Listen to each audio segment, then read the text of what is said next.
Nikupe siri moja. Kuna watu wengine, wewe unaweza ukawa ni mtu ambaye ni Mungu amekubariki tu vizuri tu, lakini kuna watu wana hofu na mafanikio yako, wana hofu na nguvu zako, wana hofu na uwezo wako, wanataka kukuzoofisha kwamba usifanikiwe, usende mbele. Yaani kuna watu wakikaa wakiangalia kama ni familia, wakikuona wanasema hawa watu au huyu mtu atakuja kuwa na nguvu sana baadaye. Kwa hiyo sisi tutaonekana hatuwezi kwake. Kila wakikuangalia hivi, wanachokifanya ni kwamba wanakwenda kufanya matamko juu yako ya kwamba usifanikiwe. Wakishasema kwamba usifanikiwe, na wewe tayari kuna mlango wa dhambi, ile laana inakukuta tu.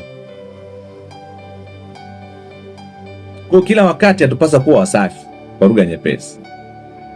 Kila wakati inabidi tuwe tuna utakatifu ndani yetu. Na uzuri, kuna neema ya toba, kuna neema ya msamaha wa Mungu. Mungu ametupa hiyo neema bure kabisa, kwamba tunapokosa, kikubwa tu sisi tutubu dhambi na tutubu kweli kweli. Lakini sio unatubu dhambi alafu bado unafanya dhambi. Na kuna dhambi nyingine kabisa unafanya ukijua kwamba hapa nafanya dhambi.